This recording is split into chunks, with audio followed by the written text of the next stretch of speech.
secara sederhana sebetulnya yang pasti kita punya tujuan untuk menghasilkan alumni unggulan. Ya, tentunya unggulan yang mampu untuk membangun bangsa ini, unggulan yang mampu bersaing dengan siapa saja, ya, itu yang tujuan utamanya. Kemudian tujuan yang kedua adalah mengangkat Universitas Kristen Indonesia menjadi salah satu universitas unggulan yang ada di tanah air. Jadi sangat sederhana seperti itu.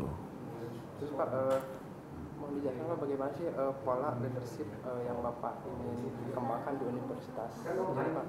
Ya, yang pertama memang kita memiliki moto melayani bukan dilayani.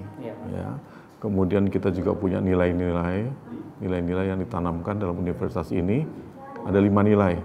Yang pertama adalah rendah hati, kemudian berbagi dan peduli, kemudian profesional, kemudian disiplin, dan yang terakhir bertanggung jawab. Jadi tentunya dengan nilai-nilai inilah kita akan mengangkat leadership ini, dan yang paling penting adalah kita memberikan contoh. Memberikan contoh, kemudian kita juga tentunya membangun kepercayaan kepada tim, dan oleh karenanya di sini tidak ada Superman. Jadi nggak ada satupun yang lebih jago daripada yang lain, termasuk rektornya. Tapi yang akan dibangun di sini adalah super team, ya, sehingga semua punya kemampuan sesuai dengan bidangnya masing-masing. Itu yang akan kita angkat dan kita ciptakan dalam menjalankan leadership ini. Ya. Terus Pak, apa sih langkah strategis untuk mendukung Universitas Kristen Indonesia di Indonesia ini Pak? Ya, yang pertama memang kita sadari bahwa UKI atau Universitas Kristen Indonesia ini adalah merupakan salah satu universitas yang tertua yang ada di tanah air. Ya. Pendiri UKI adalah juga pendiri bangsa ini. Karena UKI didirikan hanya 8 tahun setelah Indonesia merdeka, atau setelah 4 tahun setelah Indonesia diakui dalam dunia internasional. Ya, jadi sudah cukup lama. Alumninya pun udah puluhan ribu orang, ya, lebih dari 50.000 orang. Dan oleh karenanya tentunya yang ingin kita capai di sini adalah bagaimana ada keberlanjutan peran serta UKI dalam membangun bangsa ini. Ya, dan ini penting tentunya harus kita dalami, dan kita juga menyadari sepenuhnya bahwa Indonesia sudah berubah akibat dengan berubahnya dunia. Dan untuk itu juga kita menyadari bahwa UKI pun harus berubah, menyesuaikan dengan perkembangan zaman. Ya, nah ini yang kita lakukan. Oleh karenanya kita ingin membangun UKI ini menjadi salah satu universitas yang berbasis teknologi. Teknologi menjadi kekuatan kita, dan tentunya bagi para mahasiswa untuk menjadi alumni unggulan ini, yang menjadi pesaing utama kita bukan lagi manusia dengan manusia, tapi kita lebih bersaing dengan teknologi. Ya, sebagai contoh, kalau dulu misalnya untuk bersaing dengan manusia kita mengandalkan kemampuan menghafal, kemampuan berbahasa. Tapi kalau berbahasa misalnya paling maksimal orang menguasai 2-3 bahasa. Tapi sekarang teknologi mampu menguasai 100 bahasa, misalnya contohnya seperti itu. Ya, itu pesaing-pesaing kita yang sebenarnya kita nggak akan bisa menundukkan mereka, tapi kita bisa menguasai mereka. Jadi teknologi itu harus dikuasai. Kemudian yang kedua juga, kita mengisi kemampuan kita dengan hal-hal yang tidak bisa dilakukan oleh teknologi. Misalnya masalah etika, masalah agama, masalah sentuhan-sentuhan, baik musik, kemampuan olahraga, kerjasama tim, itu perlu kita lakukan untuk dikuasai oleh para mahasiswa ini, sehingga mereka mempunyai kelebihan-kelebihan atau nilai tambah dibandingkan dengan alumni-alumni lainnya. Terus Pak, apa sih Pak kebijakan Bapak di UKI ini agar UKI ini bisa bersaing dengan universitas lainnya, termasuk internasional ya? Ya, jadi itu yang saya sebutkan bahwa memang kita nih harus punya kemampuan otak kiri, otak kanan ini harus seimbang. Ya, soft skill kita pun harus kita mampu. Oleh karenanya memang yang akan dibangun pertama-tama di UKI ini adalah sarana prasarana. Ya, sarana prasarana untuk menunjang kemampuan soft skill-nya tadi. Ya, salah satunya juga kemampuan olahraga, kemampuan seni, itu yang akan kita bina sehingga mahasiswa yang dihasilkan selain mempunyai kemampuan akademik, juga mempunyai kemampuan non-akademik yang bisa dibanggakan. Dan itu tentunya sebagai modal kita bersaing dengan lulusan-lulusan lain dari universitas dimanapun mereka berada. Prestasi mahasiswa cukup banyak ya. Kalau misalnya yang olahraga, ini salah satu kekuatannya di bidang futsal, kemudian basket, kemudian itu dimanapun ada kejuaraan, UKI ikut serta dan pada umumnya mereka memenangkan pertandingan. Kalau di luar itu ada kemampuan, misalnya ada lomba debat, UKI pun pasti punya prestasi. Terus kalau di bidang hukum, ya kebetulan karena saya latar belakang hukum, saya tahu persis itu seperti kemampuan moot court. Moot court itu seperti kayak peradilan semu, ya antar mahasiswa, antar universitas, itu UKI selalu menjadi juaranya. Tahun ini kita juga canangkan bahwa UKI harus go internasional, minimal memiliki kantor urusan internasional terlebih dahulu. Itu. Jadi setelah itu baru kita akan beranjak kepada prestasi-prestasi. Tapi yang paling penting di sini adalah mempersiapkan sarana prasarana dan konsep-konsepnya. Bagaimana UKI bisa unjuk kemampuan, unjuk prestasi dibandingkan dengan lulusan dan sekolah-sekolah yang ada. Kalau secara internal sih pasti misi yang saya bawa adalah misi perubahan. Ya, saya ingin, karena memang saya tadi sudah sampaikan bahwa dunia sudah berubah, Indonesia berubah, UKI pun harus berubah. Ya, baik dari proses belajar mengajar, kemudian proses melakukan penelitian, pengabdian masyarakat, dan juga hal-hal lain yang non-akademik, itu kita harus memiliki gaya yang berubah. Kita tahu bahwa mahasiswa kita ini adalah mahasiswa zaman now. Kita harus menyesuaikan, ya. Dosennya juga harus lebih gaul, termasuk rektornya juga. Jadi kita memang harus berganti melakukan perubahan-perubahan. Termasuk juga kecepatan dan ketepatan daripada pelayanan kepada mahasiswa itu juga penting, ya. Nah, yang namanya perubahan ini kan hanya menimbulkan dua reaksi. Yang pertama, reaksi antusiasme. Atau yang kedua, ketakutan atau kekhawatiran. Jadi pasti ada sifat ketakutan atau kekhawatiran bagi orang-orang tertentu, baik dosen, baik pimpinan, baik juga mahasiswa, pasti ada. Tapi kalau kita lakukan ini dengan baik, dengan smooth, tanpa menakut-nakuti, tentunya semua akan bisa berjalan baik, tentunya melalui satu proses waktu.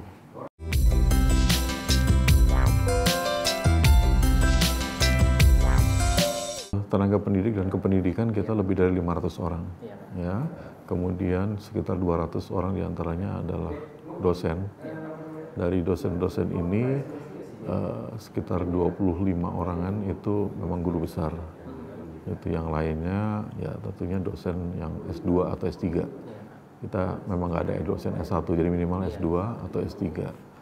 Nah tentunya memang kita memiliki jenjang kaderisasi. Ya, kita memberikan pendidikan juga bagi dosen yang S2 atau bahkan kita rekrut mahasiswa atau alumni yang berprestasi, alumni unggul, kita rekrut juga sebagai dosen, tapi kita berikan pendidikan S2. Ada juga yang di luar negeri, tapi langsung kembali menjadi dosen.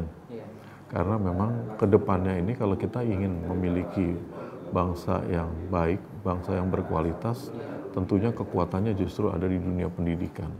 Dan dunia pendidikan ini kuncinya adalah di kualitas dosen dan juga kualitas pimpinan dari satu universitas. Ya, saya ini kan latar belakangnya sebenarnya pengusaha, latar belakang saya juga advokat ya.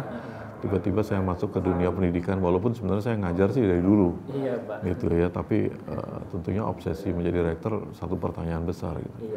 Saya cuma jawab, yang saya cari cuma satu, success story.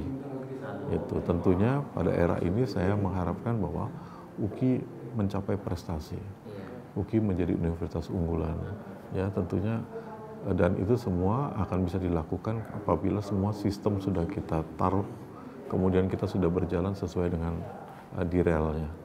Jadi sebenarnya harapan saya nggak tahu berapa lama saya menjadi rektor, buat saya makin cepat makin baik, ya artinya udah ada penggantinya, karena saya juga akan mempersiapkan kader berikutnya, nggak usah lama-lama lah di sini. Makin cepat kita berganti, makin baik.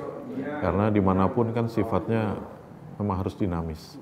Karena perkembangan udah begitu cepat. Ya, sehingga kita harus dinamis. Nah, masalah apa yang ditinggalkan, saya kira yang ditinggalkan hal-hal yang baik-baik lah. Dan tentunya kita juga menyadari bahwa UKI ini adalah kampus kasih, UKI juga kampus perjuangan. Ya kalau kampus kasih kan tentunya hal-hal yang baik-baik yang kita tinggalkan. Ya jadi nggak ada lagi, maksudnya kalau zaman dulu kan dosen galak apa, nggak ada. Semua kita sentuh baik gitu aja.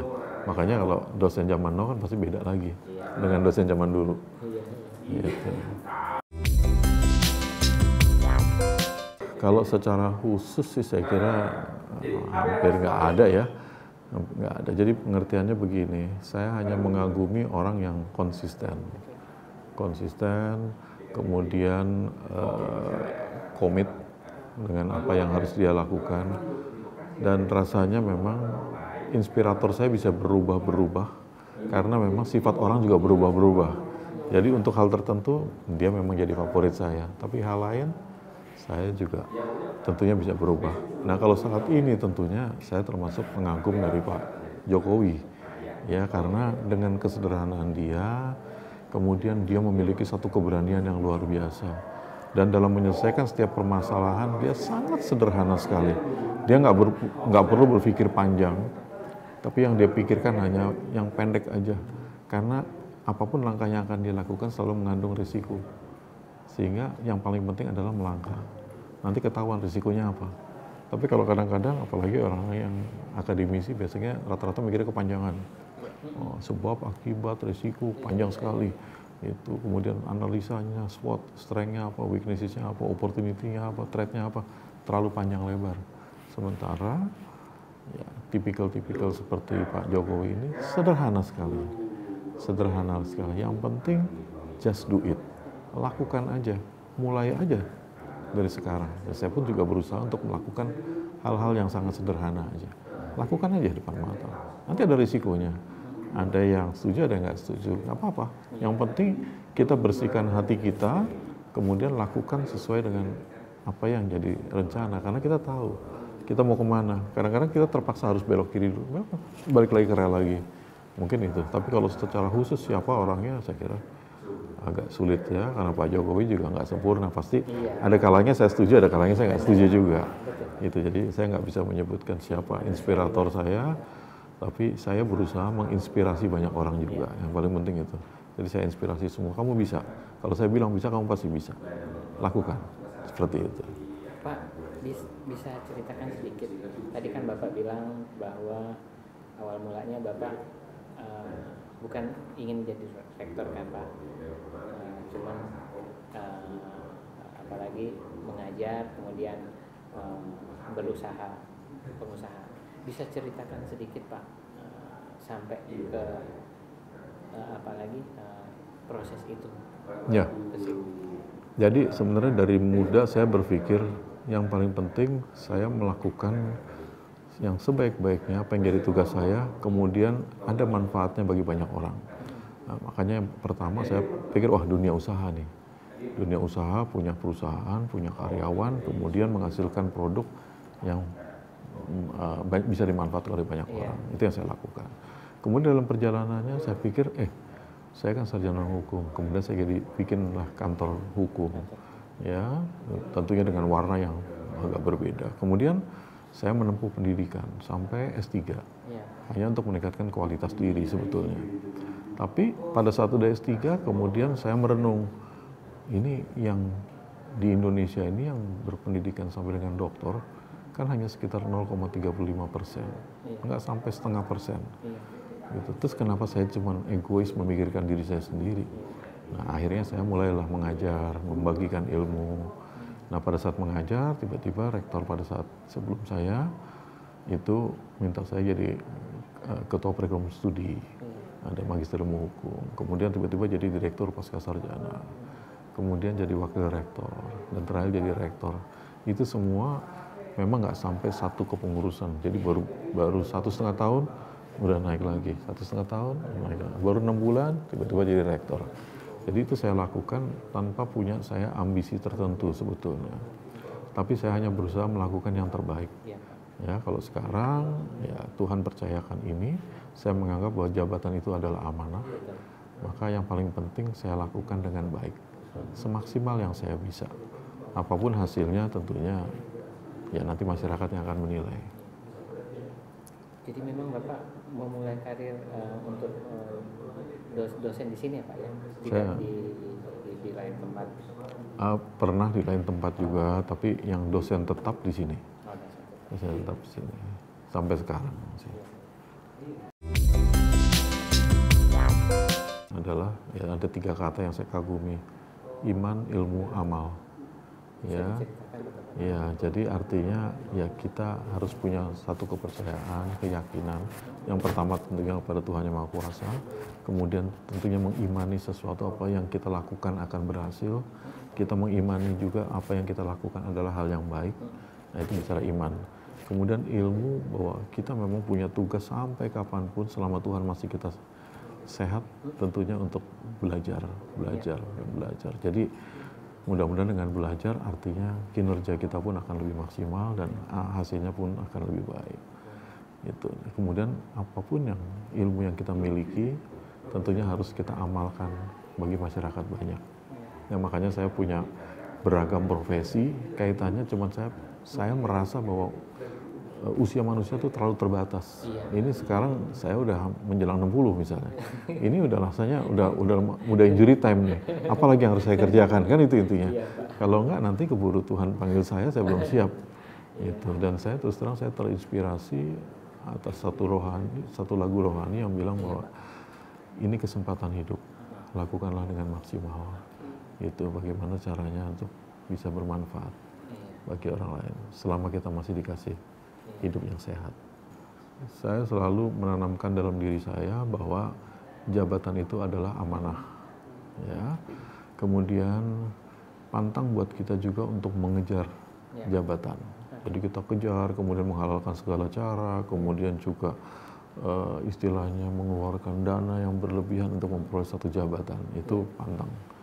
Nah sekarang, tapi juga pantang bagi saya apabila semua telunjuk sudah mengarah ke saya, kemudian saya pantang untuk menolak jabatan tersebut. Jadi termasuk juga di UKI, saya juga nggak pernah melamar, tapi saya diminta, kemudian saya direkomendasikan, dan akhirnya saya membuat pernyataan bersedia untuk dicalonkan. Jadi bukan mencalonkan diri, tentu itu 2 hal yang berbeda. Nah sekarang ini untuk kedepannya, tentunya tergantung semua apa yang dikehendaki oleh Tuhan melalui masyarakat. Kalau memang masyarakat masih menghendaki saya untuk memiliki satu jabatan atau posisi yang mungkin manfaatnya lebih banyak lagi bagi banyak orang, ya kalau itu memang kehendak Tuhan dan kehendak masyarakat, pantang buat saya untuk menolak. Gitu. Tapi saya secara khusus nggak punya habis dari sini saya mau kemana, saya nggak punya. Sebenarnya saya diamkan itu seperti air yang mengalir. Tapi saya yakin selama kita dikasih sehat itu tidak ada batas usia pensiun. Semua pasti akan berjalan. Tinggal apa lagi nih tugasnya Tuhan, apa tugas saya lebih lanjut. Nah, kalau memang semua ada yang minta, kemudian semua setuju, ya pantang buat saya untuk menolak. Jadi jabatan apa untuk nextnya, ya saya juga nggak tahu. Tapi prinsip saya dimanapun saya diminta pasti saya siap. Ya.